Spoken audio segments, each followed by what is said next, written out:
How's it going, everyone? I am here again with a good friend of mine, Blake Turner. Blake, thank you so much for coming out to be a part of this, man. I really appreciate you taking some time to do this today. Oh, dude, as always, it's an honor and just super excited to spend some time together. Cool. Oh, man, I will. Thank you. And for anybody that didn't listen to Blake's last interview, highly recommend go check it out. Blake was kind enough in the last interview. We really spent a lot of time talking about just focusing in on your relationship with alcohol. And that was a big challenge of it, just to reflect on it, to really see where your alcohol showed up in your life and just your relationship in general. So I highly recommend go back, check that episode out. And in that conversation, another thing that popped up, Blake actually educated me on this amazing thing called the Rat Park experiment.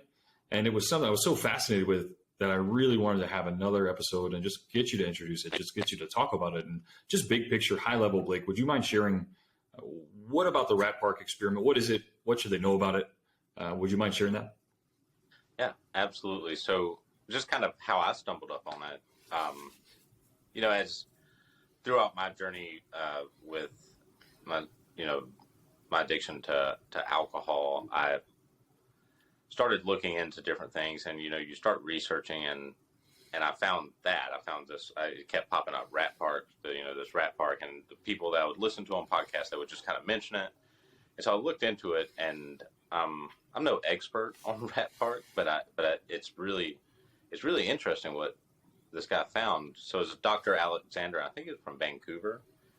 And what he found was that he would take rats, he would put them in small cages and give them two different substances. So he'd have one water bottle there that's just water, and then he'd have another water bottle with an addictive substance, maybe it's heroin or cocaine. And the rats would always go to the addictive substance, and they would end up killing themselves. And that experiment, that original experiment, was kind of where we get the idea that, if you do a substance long enough, you will get addicted and you'll die, right? And we thought that the substance was the bad guy. We thought that's what made you addicted. Well, what Dr. Alexander did was he created this, what he called the Rat Park. So he thought there was something weird here. So he put the rats in a bigger place with more rats where they could run around. They had all the cheese they wanted. They had, the little rat wheels to run around on. Yeah. And they could go and have sex. Like there was girls there, and he gave them the same two bottles. Gave them water, the addictive substance, and essentially the rats would not get addicted. They went for the water most of the time. Now, occasionally they would go for the addictive substance, but they were using it more recreationally, right? Like the, normal drinkers, like where they can go and have a couple beers and then don't touch it again. And so what he found was the opposite of addiction is connection. They were connected. It was their environment that was creating this, and even more, so that he could take the rats that were already addicted. I think he let them have heroin for 57 days and then put them in the Rat Park with all of their buddies in this nice place, and they would go through withdrawals voluntarily to become part of the group again. And so so they would literally get addicted to this substance for 57 days and then be put into this Rat Park. Sounds, it's magical, like this heaven on earth, but it's everything a rat could need. And then they would go through withdrawals, so that they would put themselves through the pain of withdrawal willingly in order to go spend time and hang out with people. Yeah, absolutely. Yeah, they would put themselves through the pain of withdrawals to get that connection back. And, for me, through my journey and just kind of diving into this stuff, I feel like humans are going to bond with something, that's what we're made to do. That's how we've kind of conquered this earth. If you look at us as animals, we're really not that impressive, right? We don't have sharp claws. We're not that fast, right? We're not that impressive. The way we've conquered this earth is we bond, right? We bond with each other, and we create clans, we create packs. And that's what we do. And when we don't bond, when we don't have that close bond, that real bond with somebody, and you can have the substance here that kind of replaces that. And what we talked about kind of the last time is it also decreases oxytocin, which, you know, you've mentioned in your previous podcast. That's the bonding chemical, right? That's almost the glue. Mm-hmm. It's taking the glue away. Wow, it's so fascinating to think about just how important it is, and the fact that, you know, it's not necessarily, and you mentioned it, the opposite of that addiction is the connection point, and that we actually need that. And that was one reason why I really just wanted to talk about this too, because I think a lot of veterans that are in the military, it's almost like that's, for a lot of us, I know for me, one of the greatest times of my life. I mean, I did not have a great upbringing. I did not have a lot of good things going for me. My mom loved me. She was going through tough times. I didn't have a horrible family, a good family, but the military was a really peak part of my life, being around that. And that was, you know, just hearing you talk about it right now, that was my rat park.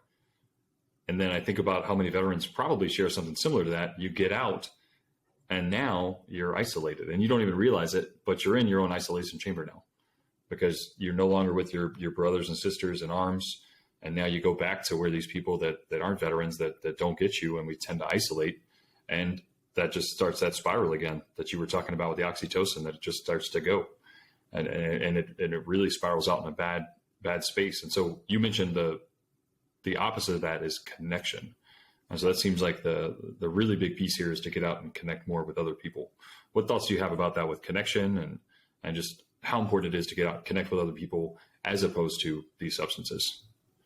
Yeah, that's a great question. You know, I think I want to share my experience here with that, because I know for me, and this is me, this is what I was feeling inside during, you know, when I was inside of my addiction. I felt like no one would understand it. I felt like nobody would get this, right? Nobody understands it. You know, even, you know, yeah, I know you see these, like, there's these commercials on TV that want you to pay money for somebody that understands it. And it's like, what, like this makes no sense to me. You know, nobody would understand it. And until I found groups like recovery groups, and this is, you know, from the addiction standpoint, but you can insert recovery, addiction, anything here.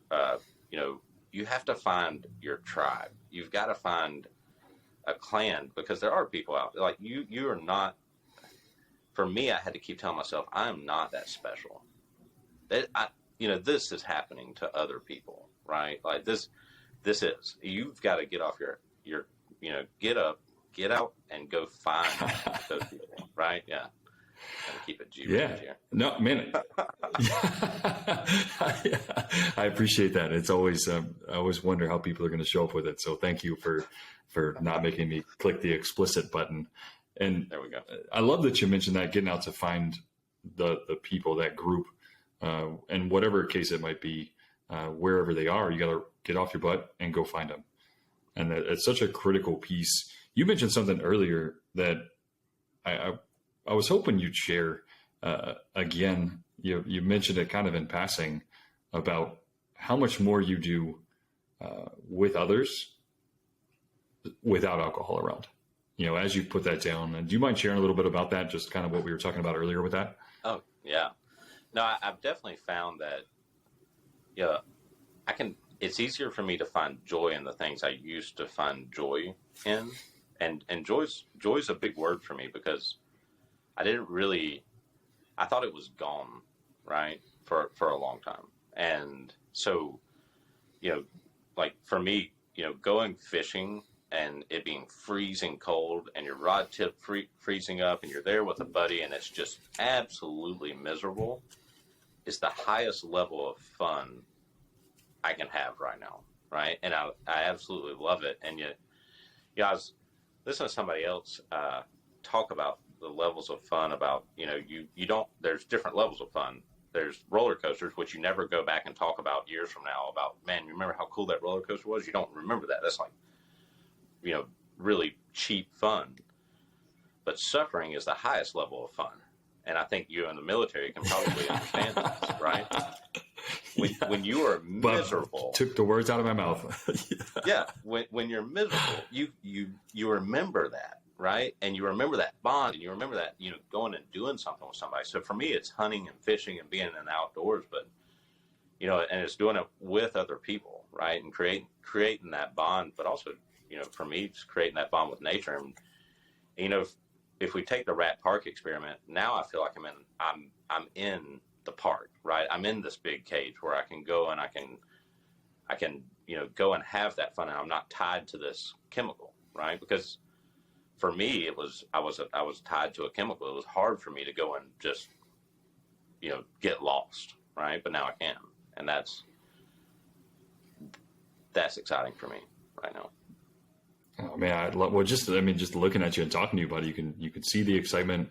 Man, you were talking about a fishing trip you just did just recently. I don't want to mess up exactly what it was, but you went on this big trip. What was that trip all about? Because you said you wouldn't have normally done that, or wouldn't have done that. Yeah. What was that trip all about? Yeah, my friend Vance, he has a bass boat, and we have this lake in the upper part of South Carolina called Lake Jocassee. And if anybody ever gets a chance to go there, you should go there. It's like a fairy tale. Okay, it's these huge hemlock trees. It's like 300 foot deep, and there's waterfalls falling into the lake everywhere, and it feels like you're in Lord of the Rings or something. It's really cool. And so me, my buddy Vance, and then my 14-year-old son Jackson, we left at about 4 o'clock in the morning. Went super cold, just miserable, and we fished the entire day. Like, didn't even stop for lunch. We fished until 8 o'clock that night. We're catching huge trout, but it was just, I was present. And I think that for me, that's kind of what I was running from, was being present. I was afraid of the thing I wanted the most, right? Is just being present in that moment and being there all day. Like, that's just what I did. And it was just cool to share that time and thinking about, man, I probably wouldn't have been there that long with my son. I would have had to get back to the house somehow, earlier, and just being able to just be there was really cool. But, yeah.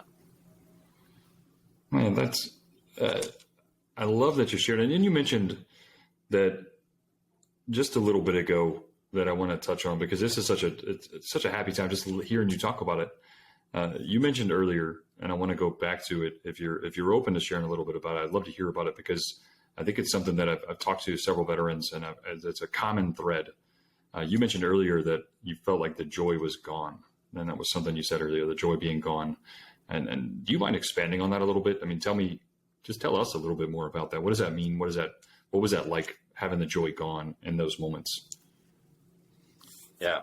So I think what it felt like having the joy gone, I think it's easy to remember back to younger. I think kids have a very easy time of finding joy, right?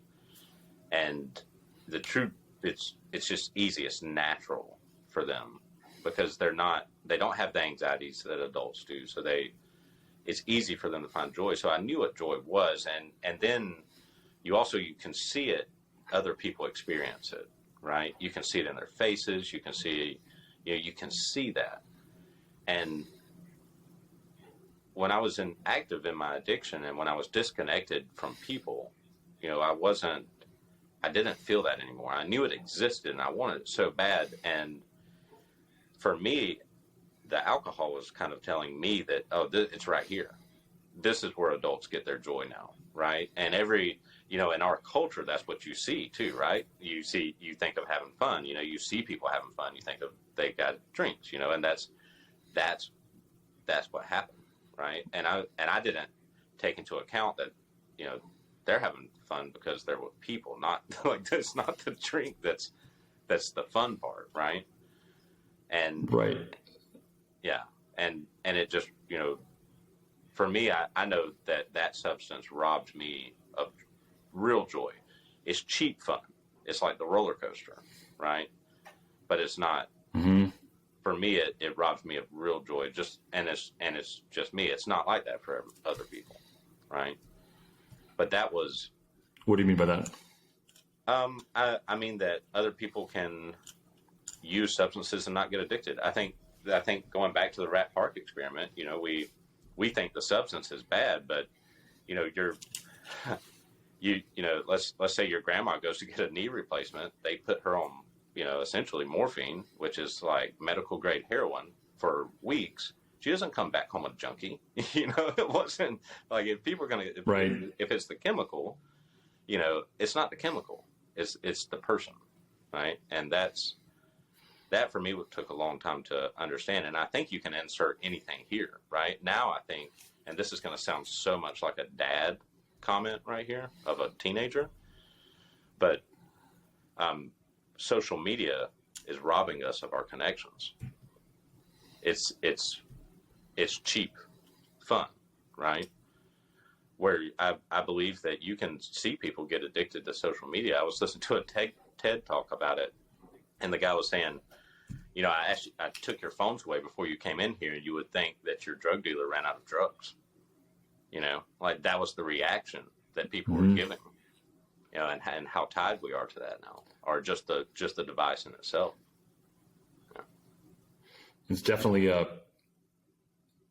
it's a huge piece of our society right now. I saw this, somebody sent me this image of these people, and they had photoshopped the phones out of these friends and family members hanging out. And so they removed all the phones, and then you look at it, and then you can just tell, like, they're so physiologically disconnected, sitting right next to a group of people that should be family and friends that were there, that we feel connected when we're really not present where we're at, which I think ties into what this comes full circle right back to what you were talking about, that the opposite of that addiction. I wonder how much that feeds into, and I guess knowing that that's something that you've struggled with, did you find that phone and that device played a part in your feeling connected as well? Is there any connection point there? Absolutely. Yeah, absolutely. And not to be hypocritical, because we're both doing this on a phone right now, right? So, yeah, but just, and I think for me, the red flag, the red flag is the loss of time. Okay. So,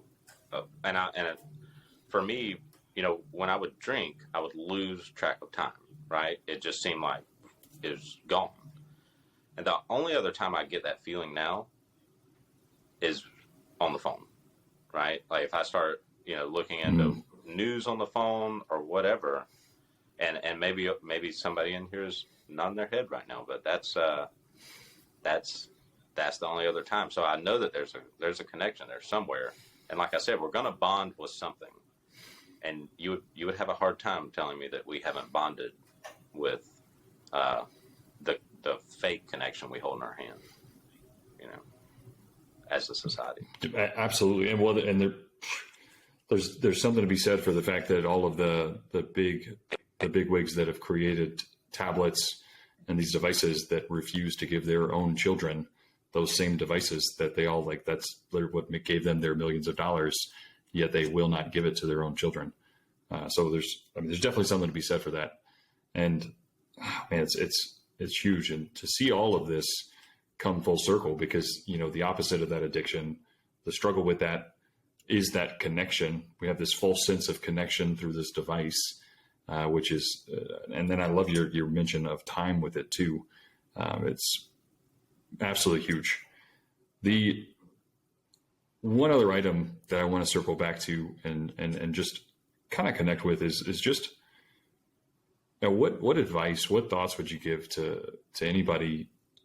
Because I think a lot of this is a really common theme. And this is, I know one thing we talked about, you mentioned in the last interview, you're very humble. You were very kind in mentioning, that you're not a veteran, which I think actually adds to your message, doesn't take away from it. I think you're a man of the woods and likely just as much a veteran as anybody else with just everything you've done in your life, but it doesn't take away from the message, it adds to it. And I think there's a lot of connection points there. What advice, what thoughts would you give to any veterans out there struggling with either addiction or with that lack of connection, with being able to get that oxytocin from having the connection, whether it's driven from addiction with any type of substance or with just that lack of being able to get out there and make that connection? Yeah, thank you for asking. I would say, and not only for the people that are struggling, but maybe if you know someone that's struggling, if we know that the opposite of addiction is connection, go and connect with that person that's struggling, right? If you see it, and not the not don't condemn that person. Like that's the worst thing you can do, right? But if you just go and love on them, like that's huge, right? That's a big deal. And if you're struggling yourself, you gotta find your tribe. You gotta find somebody that you can create a real connection with. I mean, I think I think we've lost something in the number of friends we could call in a real crisis, right? Like, or and just that real warm-blooded connection. I'm not talking about the connection you get when you get a text message or you get some type of message or a notification, but really being able to sit down with somebody and just talk, right? And and being able to just let go. And the thing I love about the groups is, and I travel for a living, is I can go and say whatever I want to say, right? And these people never see me again, right? It doesn't matter, but you need that release, right? Like you need that release. And when you start to see people's head nods, when you just said something that you think is crazy, it's like, oh yeah, this is, I found it. These people get me, right? And it's good to just get that out. So that's the piece of advice I would give. I love it. So if you know somebody's struggling, get out, love on them, connect with them. And if you are, find a group, find somebody to connect with. And man, all of this, I've got to mention, I know that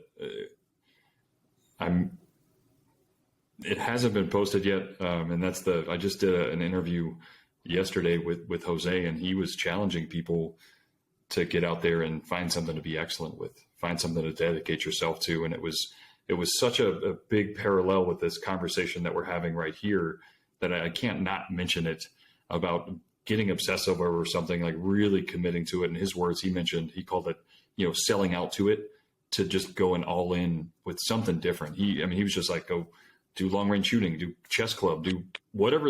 He's like, I don't care what it is, but go commit to doing it. And that's going to give you a group of people to hang out with. That's going to give you a tribe, if you will. And that's also going to give you something to focus your mind on.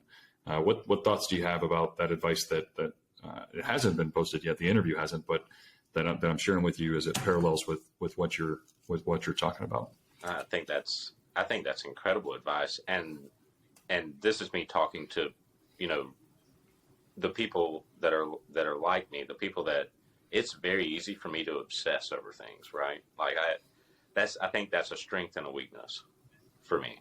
Like I can, if I'm going to do something, I can usually, and I really am going to do it, I'm going to do it, right? And I'm going to go all out. And that was an issue, right, with alcohol. So, but there's a strength in that, is that I think a lot of people that do struggle with using substances or with that connection piece, there's a hidden strength there, that you have the ability to go all in on something, and you can use that, right? And for me right now, and I love this because my 14-year-old son, he's in it too, right? Which is, I think, kind of rare where you can find a father-son that's like both into the same thing, but it's outdoors. Like I love to hunt and I love to fish, and I love to go with him, and I'm gonna get pretty good at it. I love doing that, and I love taking care of land too, being a steward of the land, farming, land management. That's my deal, and that's, if I could find somebody to pay me for it, that's probably what I would do. But it's just that's my hobby. I love doing that, and I think Jose's exactly right. Is you're gonna serve something, and that's what that's what I found out. You're gonna bond with something, and you're gonna serve something. It can be healthy or unhealthy. And it just gave me this image of, if there was this, rocket ship, blasting towards, just call it an asteroid, trying to press the brakes on that rocket ship, that's going to be tough. That's going to be hard. And there's a lot of force, a lot of momentum behind that.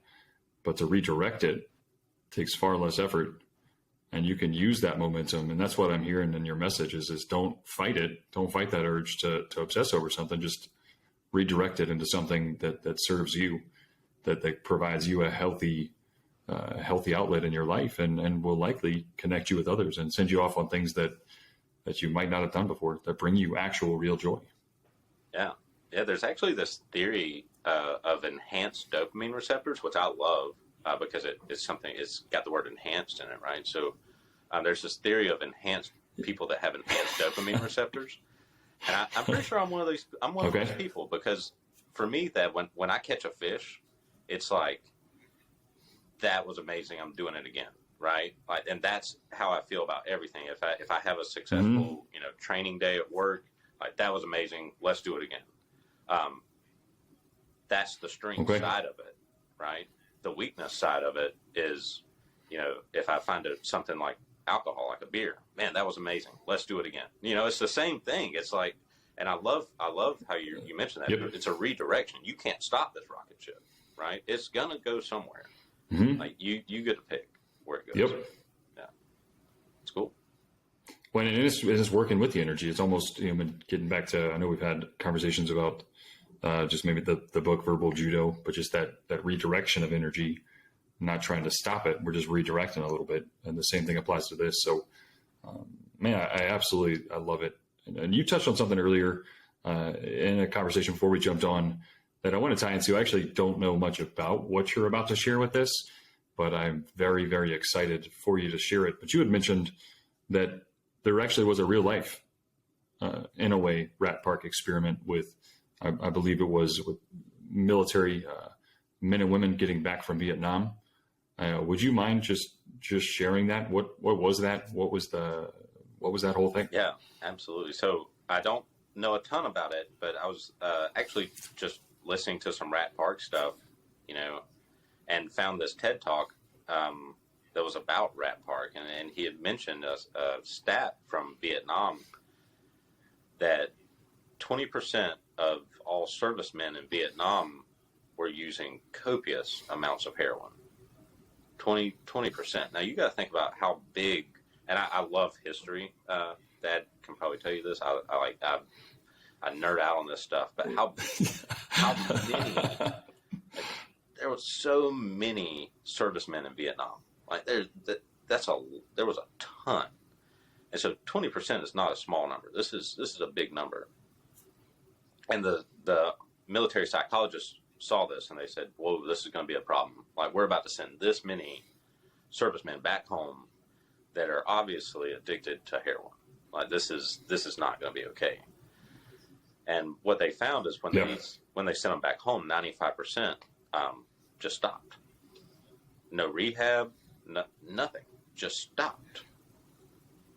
And it's a real life Rat Park experiment, right? Right. They put them back into where they could connect with their families. Now, again, we got to think about the time era here, because family connection was a lot different back then, right? And the way we connected with people was a lot different. Mm-hmm.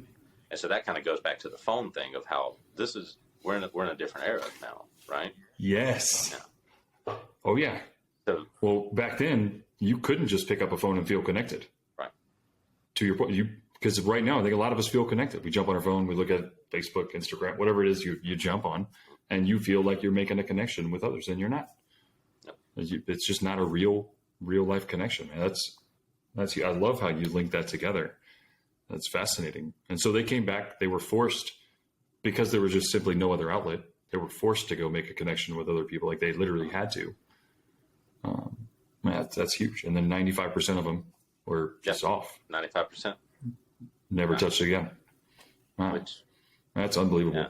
Which I think that's, I think us culturally, the way we treat addicts is, we will treat them like, you've done something wrong, you have to be punished. But that's, really that's the opposite of what needs to happen, right? If you truly want people to stop being addicts, you have to connect. You got to connect with them. You've got to, you got to bring them into the fold. It's not, you can't punish an addict out of his addiction, like, it doesn't work, Not at all. Well, because that's the opposite of it is connection. That means the lack of connection is just going to push right back to it. which gets back to your point earlier of we're not condemning them. We're just loving on them. We're hugging them. You don't have to fix anything. You don't have to correct anything. Just be there. Be present. Be present for somebody. I love that. And that's a big thing, which made me think about what you mentioned earlier with the afraid of being present. You mentioned earlier that you were almost afraid of being present. And how do you think that ties into this right here? Yeah, that's a great question. I would,